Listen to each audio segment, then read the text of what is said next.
It was a typical Tuesday afternoon in New York City, the kind of day where the air feels thick and the sounds of traffic blend into a constant, buzzing hum.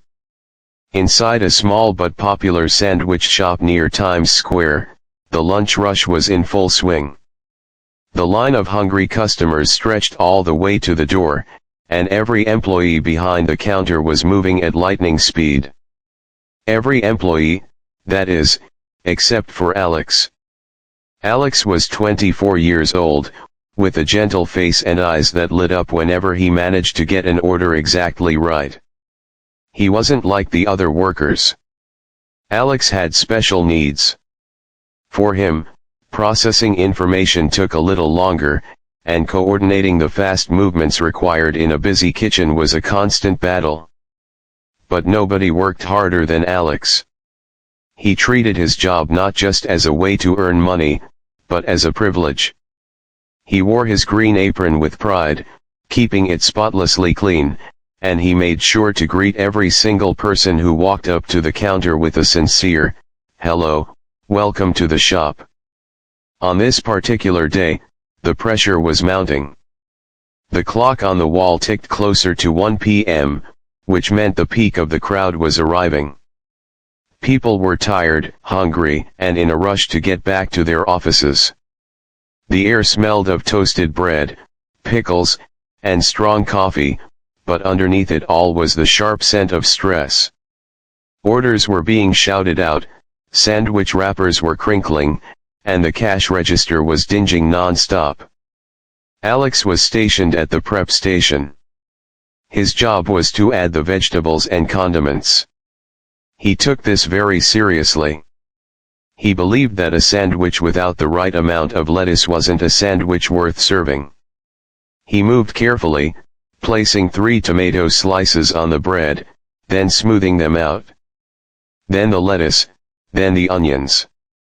It was a slow, rhythmic process, almost like a dance, but it was much slower than the frantic pace of the kitchen. "Order up. Table 4. The line cook shouted, sliding a plate down the metal counter. Alex flinched slightly at the loud noise but focused back on his task. A young woman in a business suit was waiting for her turkey club. She checked her phone, tapping her foot impatiently. Alex could feel her impatience radiating across the counter like heat. It made his hands shake a little. "I'm sorry, just one moment," Alex said softly, his voice sounding a bit different than most people's. He had a slight stutter that got worse when he was nervous. "I want to make it perfect for you." The woman didn't look up from her phone. She just let out a long, exaggerated sigh. "Just hurry up, please. I have a meeting." Alex nodded quickly. Okay, almost done." He placed the top slice of bread on the sandwich and wrapped it tightly. He handed it over to her with both hands, a gesture of respect. "Here you go. Have a nice day." The woman grabbed the sandwich without making eye contact and turned away. Alex watched her go, his shoulders slumping just a fraction. He hated holding people up. He knew he was slow, and he wished his brain would work as fast as everyone else's. But his manager, a kind older man named Frank, had told him many times that his care was what made their shop special. "Good job, Alex," Frank said, patting him on the back as he rushed by with a tub of soup. "Keep it up. You're doing great." A small smile returned to Alex's face. That one bit of encouragement was enough to fuel him for the next 10 minutes. He loved Frank. Frank was the only one who had given him a chance when nobody else would. As the line moved forward, the mood in the shop grew darker. The crowd outside was thick, and people were squeezing into the small space, bumping into each other. The air conditioning was struggling to keep up, and the windows were fogged up with condensation. It was the perfect recipe for a disaster. Alex wiped his forehead with the back of his hand. He was sweating, but he didn't want to leave his station to get a paper towel because he didn't want to fall behind. He looked at the next ticket on the order rail.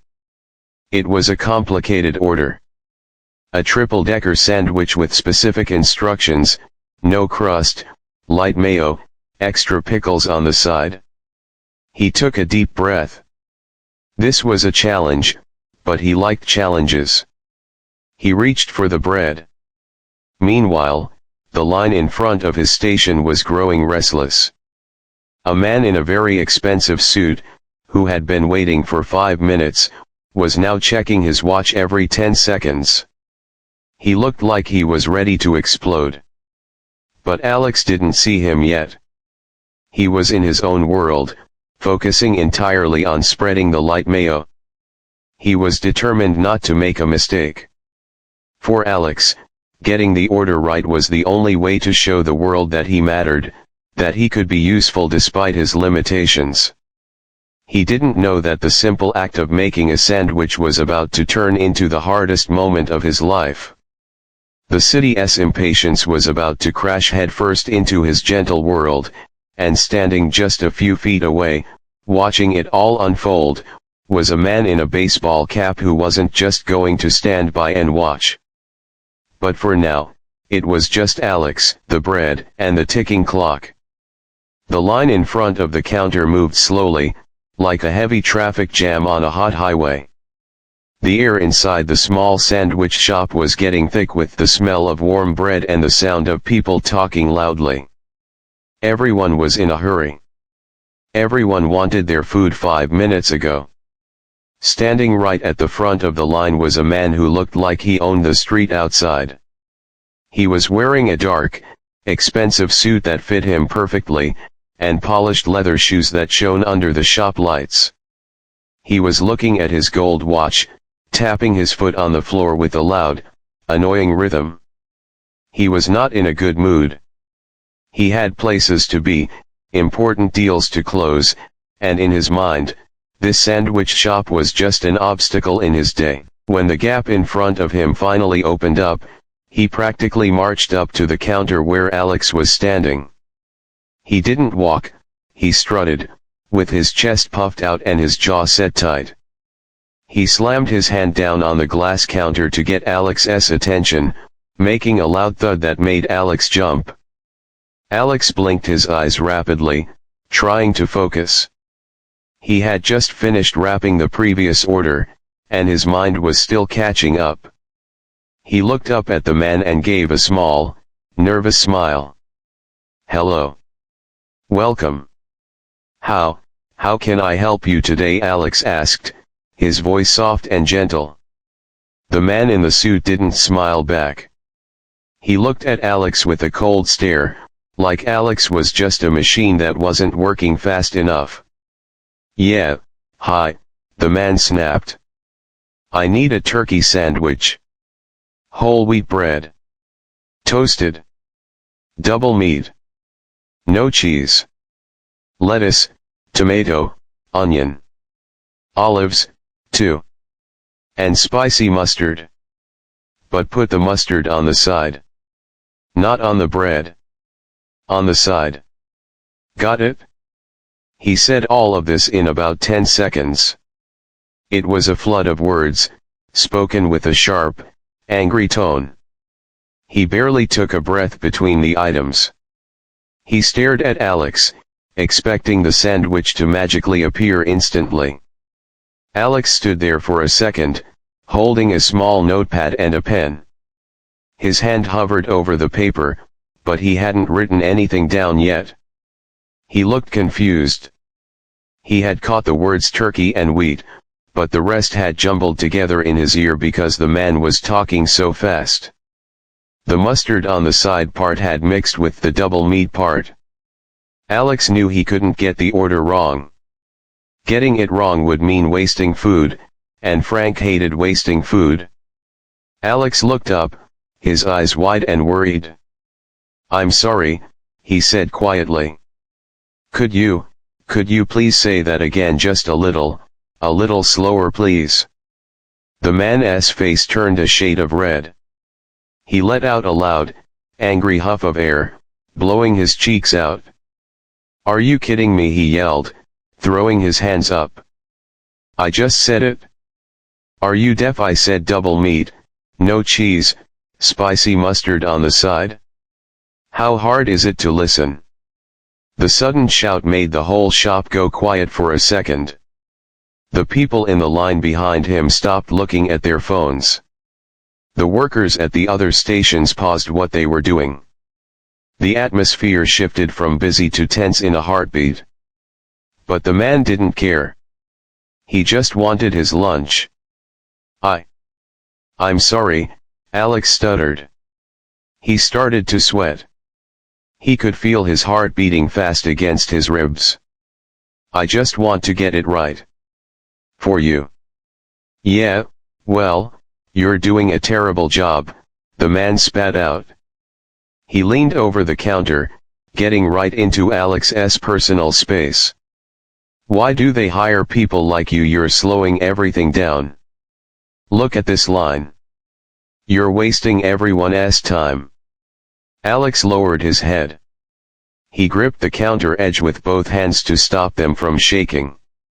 He wanted to disappear. He wanted to run into the back room and hide, but his feet felt stuck to the floor. He knew that people were staring. He could feel their eyes on him, and it felt like his skin was burning. He whispered, "I'm trying." "Trying isn't good enough," the man continued. He was on a roll now, feeding off his own anger. "If you can't handle a simple order, you shouldn't be working here. Go work in the back or something. I don't want to look at you." He started making noises with his mouth, clicking his tongue and shaking his head in disappointment. "Unbelievable. I come here to spend my money, and I have to deal with this incompetence. Hey, everyone," he shouted, turning slightly to look at the people behind him. "Make sure you have an hour for lunch if this guy is making your food."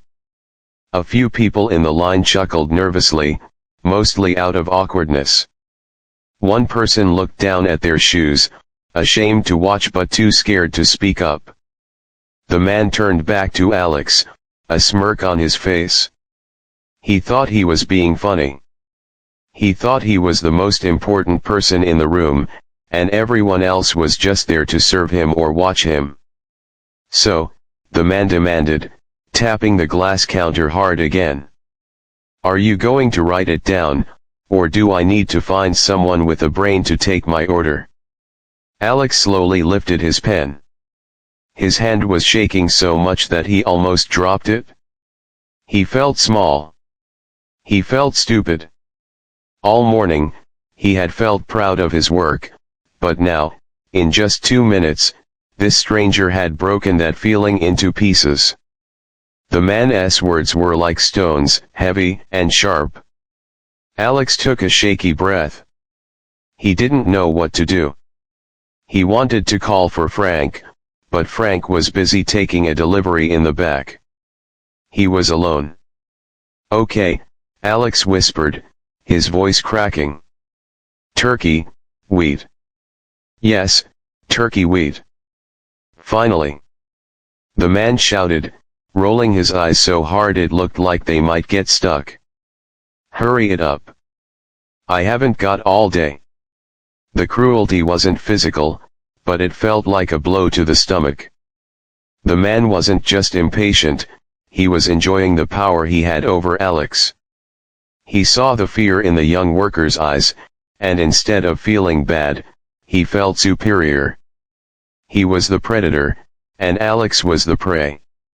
The shop was silent except for the hum of the refrigerator and the man's angry breathing. Far back in the line, a man wearing a blue baseball cap pulled down low over his eyes had stopped looking at his phone. He was watching the scene unfold.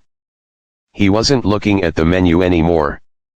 He was looking straight at the man in the suit, and then at Alex, who looked like he was about to cry. The man in the cap didn't say anything yet. He just stood there, his arms crossed, watching the bullying happen. but the air around him was shifting. The calm observer was starting to notice something was very wrong. At the counter, Alex managed to scribble down a few words, tears blurring his vision. "Double meat," he mumbled to himself, trying to block out the mean comments. "No cheese." The customer leaned in closer. "And don't mess it up," he whispered, his voice dripping with poison. "Because if you do, I'm coming back there, and you won't like it." The man didn't stop. The small comment about not liking it wasn't the end, it was just the beginning of a storm. He stood there, his arms crossed, watching Alex's every move like a hawk watching a mouse. Alex's hands were shaking badly now. He tried to pick up the tongs to grab the turkey slices from the container, but his fingers were slippery with sweat. He fumbled the tongs. They slipped out of his grip and hit the floor with a loud clatter that echoed through the suddenly quiet shop. The sound made Alex flinch. He quickly bent down to pick them up, his face turning bright red. He could feel the man's eyes burning into the back of his neck. "Oh, for crying out loud!" the man shouted, throwing his head back. "Now you're dropping things, just give me a break. You are useless. Absolutely useless." Alex stood up slowly, clutching the tongs. He wanted to run. He wanted to go home and hide under his blanket. But he had to finish the order. He had to be brave. He took a deep, shaky breath and reached for the turkey again. He managed to put the meat on the bread. It looked like enough to him. He looked at the paper where he had written double meat. He thought he had done it right. Is that okay?" Alex asked, his voice barely a whisper. He didn't want to ask, but he was too scared to make a mistake. The man leaned way over the counter, squinting at the sandwich. He was so close that Alex could smell his expensive cologne, mixed with the smell of coffee on his breath. It made Alex feel sick to his stomach. "Does that look like double meat to you?" the man sneered. "It looks like a regular sandwich to me. Are you trying to cheat me? Is that it? You think because I'm in a suit I have extra money to waste, so you can skimp on the food?" "No, no," Alex said quickly, panic rising in his chest. I put extra. I put extra," the man mocked, mimicking Alex's voice in a high-pitched, cruel tone. He laughed, a dry, humorless sound. "Look at him. He can't even talk right. Why do they put you people out here? You belong in the back, washing dishes maybe, where nobody has to see you." The humiliation washed over Alex like a wave of cold water. He stared at the counter, unable to look up. He felt his eyes stinging. Tears started to form in the corners. He bit his lip, trying to hold them back, but one tear escaped and rolled down his cheek. "You're crying?" the man asked, his voice full of fake shock. "Are you seriously crying right now? I'm just trying to get lunch, and you're acting like a baby. Don't cry on my food. I don't want your tears on my sandwich." The shop was deadly silent now. The people behind the man were shifting their weight, looking at each other with uncomfortable faces. Everyone knew this was wrong. It wasn't just impatience anymore, it was cruelty. It was bullying, but nobody said anything. They were scared the man would turn on them next. They just watched, feeling bad, but doing nothing.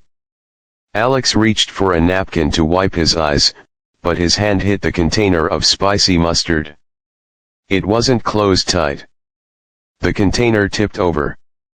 Yellow mustard spilled out onto the clean counter, dripping down the side toward Alex's apron. Alex gasped. "Oh no. I'm sorry. I'm so sorry."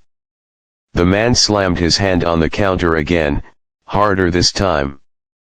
Bam. You clumsy idiot. He roared. Look at this mess. You just ruined everything. You are the worst employee I have ever seen in my life. Get away from me. Go get your manager. I want you fired. I want you out of here right now. He reached over the counter, pointing his finger right in Alex's face. He wasn't going to hit him, but he was using his body to scare Alex. He towered over the young worker, his face purple with anger. Alex stepped back, bumping into the toaster behind him. He was trapped. He squeezed his eyes shut, waiting for the man to yell again. He felt small and helpless. The world had become a scary place, and he was all alone in it. Suddenly, a calm voice cut through the air like a knife. It wasn't loud, but it was strong and steady. Hey. The word was simple, but it stopped the man in his tracks. He froze, his finger still pointing. He turned his head to see who had dared to speak. Standing right next to him was a man in a blue baseball cap and a leather jacket. He wasn't very tall, but he stood firmly. He wasn't smiling. The man in the suit frowned. Excuse me, can I help you? The man in the cap didn't look at the suit's face. He looked at the spilled mustard, then at Alex, who was trembling with his eyes closed. Then, finally, he looked the bully right in the eye. You need to calm down, the man in the cap said. His voice was low and serious. You're making a scene. There's no need for any of this. The bully laughed, dismissing him immediately. This doesn't concern you, pal. I'm just trying to get some service. It concerns everyone, the cap-wearing man replied. He took a step closer, inserting himself physically between the angry customer and Alex. It was a protective move.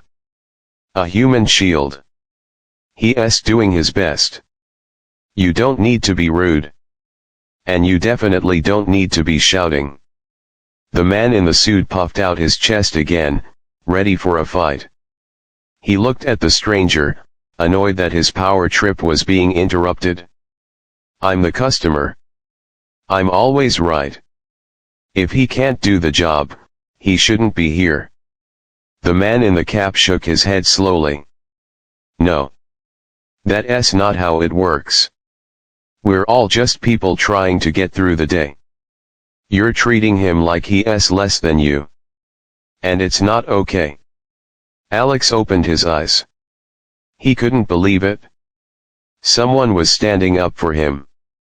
He didn't know who this man was, but for the first time in 10 minutes, the man in the suit wasn't the scariest thing in the room.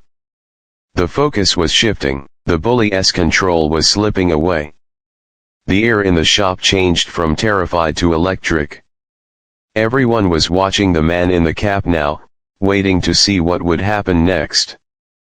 The bullying had reached its breaking point, and help had finally arrived. The man in the expensive suit didn't know what to do. He was used to people moving out of his way. He was used to people nodding and agreeing with him because of his title or his money. But this stranger in the blue cap wasn't moving. He wasn't nodding. He was standing there like a wall, calm and unshakable. Excuse me, the bully snapped, turning his body fully toward the stranger.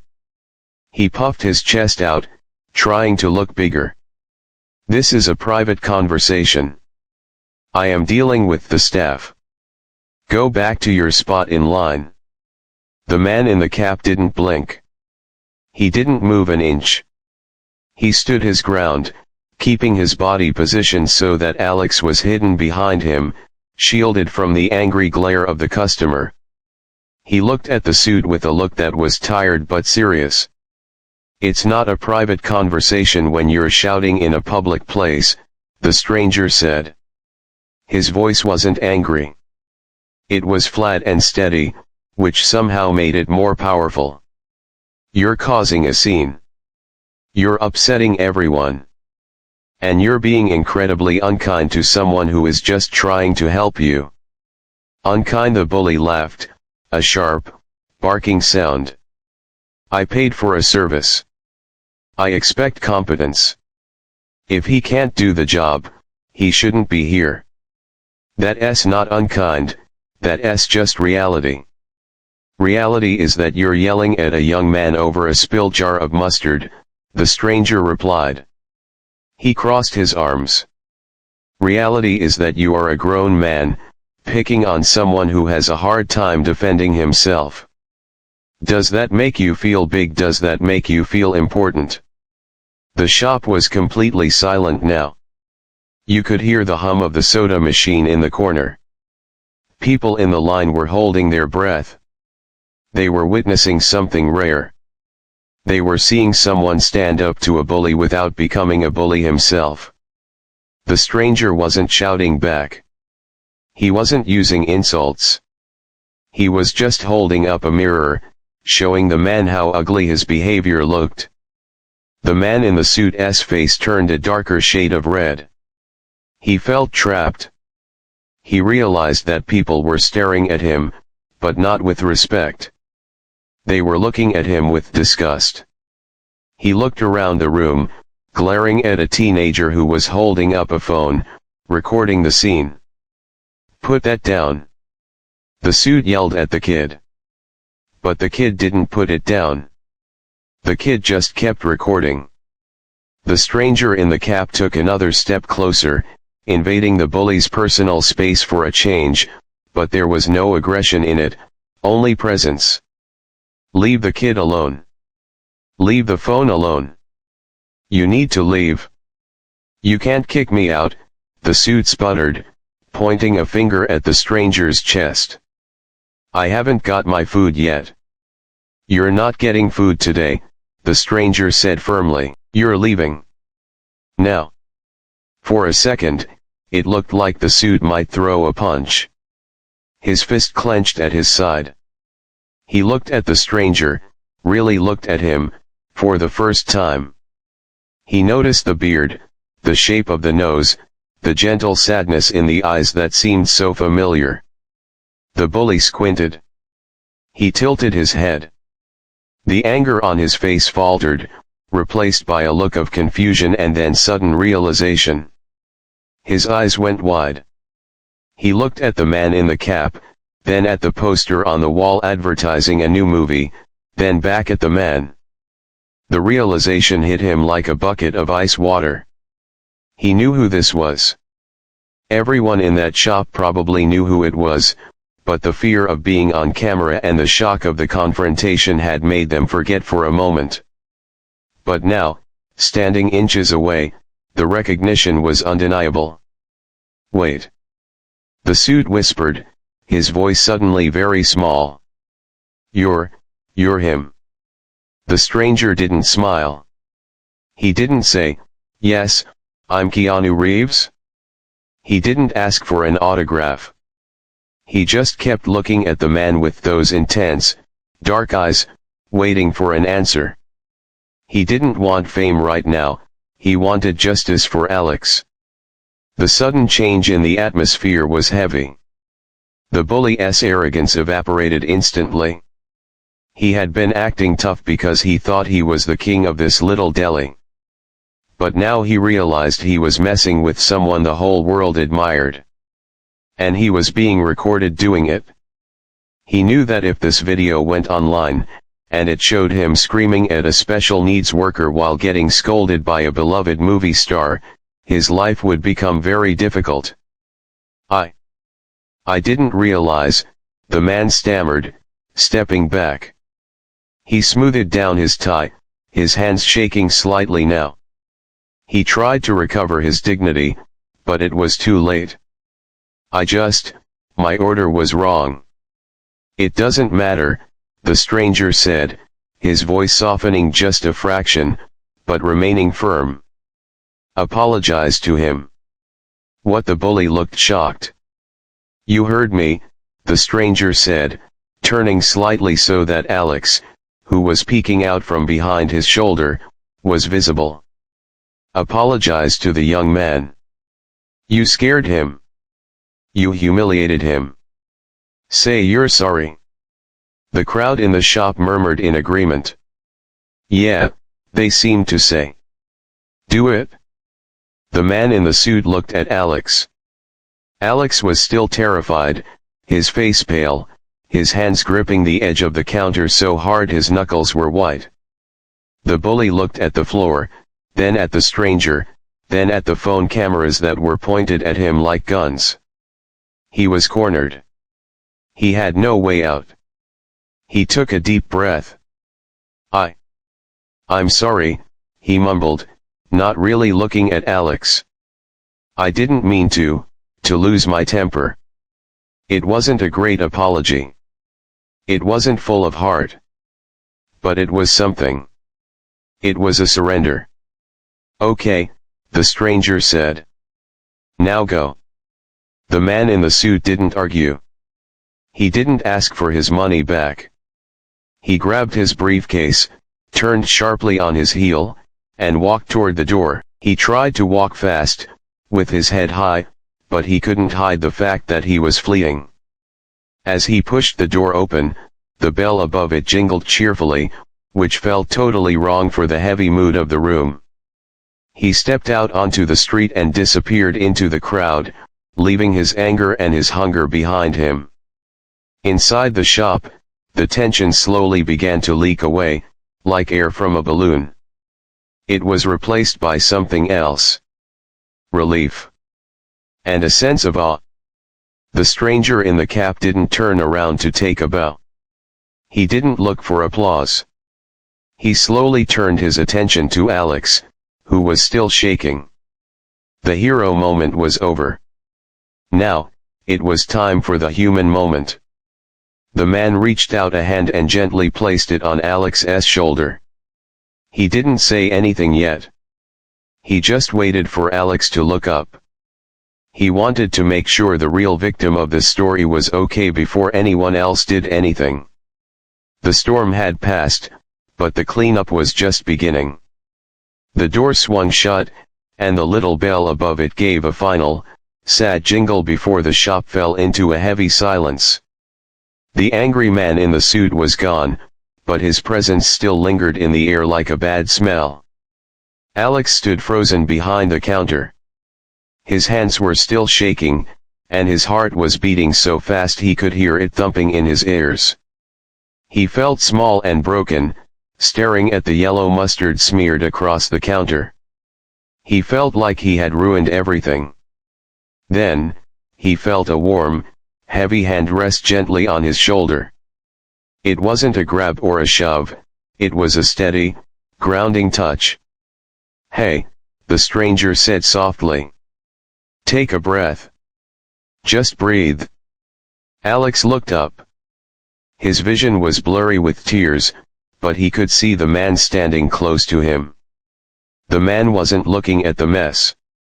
He wasn't looking at his watch. He was looking right at Alex with a concerned, kind expression. He didn't look like a movie star right now. He looked like a dad, or a big brother, someone who just wanted to help. I made a mess, Alex whispered, his voice cracking. He hates me. I'm bad at this. The stranger shook his head firmly but gently. No. You are not bad at this. That guy was the one who was bad. He was rude, and he was wrong. You did nothing wrong. Alex wiped his eyes with the back of his hand, smearing a little mustard on his cheek without realizing it. He said I'm incompetent. He doesn't know what he's talking about, the stranger said. His voice was calm and low, making Alex feel like the world wasn't spinning anymore. I saw you working. I was watching you before he even walked in. You are careful. You are polite. You were doing a great job. He was just in a hurry and decided to take it out on you. That happens sometimes. But it's not your fault. Slowly, the tightness in Alex's chest began to loosen. The man's words were like water on a fire. He looked into the stranger's eyes and felt safe for the first time in 20 minutes. Then, the realization hit him. He really looked at the face under the blue cap. The beard. The sad eyes. Alex's mouth dropped open slightly. You're. Alex started, blinking rapidly. You are the guy from the movies. You are, the John Wick. The man gave a small, humble smile. He didn't puff up or act important. He just shrugged a little. Yeah. I'm Keanu. But right now, I'm just a guy waiting for a sandwich. And I'm really hungry. Alex couldn't believe it. The person who saved him was famous. He felt a sudden rush of relief, mixed with a new kind of nervousness. Oh. I'm sorry, I didn't know it was you. I can make your sandwich. I will do it fast. I promise. Keanu held up a hand to stop him. Hey, no rush. Take your time. I'm not going anywhere. I want you to make it the way you want to make it. Not fast. Just right. Alex looked down at the counter, at the spilled mustard. But the mess. We can clean it up, Keanu said. He reached over, grabbed a handful of napkins from the dispenser, and started wiping the mustard off the counter himself. Alex gasped. No, you don't have to do that. You're a movie star. Keanu just kept wiping, smiling a little bigger now. Even movie stars know how to clean up mustard. It's no big deal. He finished wiping it up and threw the napkins away. The simple act of a famous man cleaning a counter changed the whole mood of the shop. It wasn't scary anymore. It was okay to make mistakes. It was human. The rest of the people in the shop had been watching in silence. But seeing Keanu wipe the counter broke the spell. A few people started clapping. At first, it was just one person, then a few more, until the whole shop was applauding. They weren't clapping for Keanu because he was famous. They were clapping because he did the right thing. They were clapping for Alex, to tell him that they were on his side. Alex blushed, but he was smiling now. A real smile. He felt his confidence coming back. He grabbed a fresh roll and some turkey. Okay, Alex said, his voice stronger. I will make the best sandwich for you. Keanu stood there, waiting patiently. While Alex worked, he didn't look at his phone. He didn't check the time. He just stood there, a calm presence, making sure nobody else gave Alex a hard time. A few people tried to cut in line, grumbling about the wait, but one look from Keanu made them step back and wait their turn. When Alex finally finished the sandwich, he wrapped it carefully. He even drew a little smiley face on the wrapping paper with a marker. He handed it to Keanu with both hands. Here you go, Alex said proudly. Turkey and cheese. No onions. Keanu took the sandwich. He looked at the smiley face and laughed. It was a genuine, happy sound. This is perfect. Thank you, Alex. He reached into his pocket and pulled out his wallet. He took out a credit card and handed it to the cashier to pay for his meal. But then, he pulled out a handful of cash bills. He didn't put them in the tip jar, he folded them neatly and handed them directly to Alex. This is for you, Keanu said. Alex looked at the money. It looked like a lot. I can't take this. You already paid? You earned it, Keanu said softly. Buy yourself something nice tonight. Maybe a video game or some good food. You deserve it. Alex took the money, his hands trembling again, but this time with happiness. Thank you, he whispered. Thank you for saving me. You saved yourself, Keanu said, tapping his heart. You stayed strong. Don't let anyone take that away from you. Keanu picked up his sandwich and gave a small wave to the room. He didn't make a big speech. He didn't sign autographs. He just wanted to get back to his day. He put his cap back on and headed for the door. As he walked out, the people in the shop parted to let him pass, whispering to each other with smiles on their faces. The bell jingled again as the door closed. The shop felt different now. The bad energy was gone. Frank, the manager, came running out from the back, looking panicked. I heard shouting. Is everything okay? What happened? Alex looked at Frank. He was still holding the money Keanu had given him. He looked at the spot on the counter where the mustard had been. He took a deep breath and stood up straight. Everything is fine, Frank, Alex said, his voice clear and steady. I just had a difficult customer. But, a nice guy helped me. And I made a really good sandwich. Frank looked at the smiling customers, then at Alex's beaming face, and smiled too. All right then, son. Let's get back to work. Alex tied his apron strings a little tighter. He wasn't just the slow worker anymore. He was the guy who Keanu Reeves believed in. And he knew, no matter how rude the next customer might be, he would be okay. He had a story now. A real story. And he couldn't wait to tell his mom about it.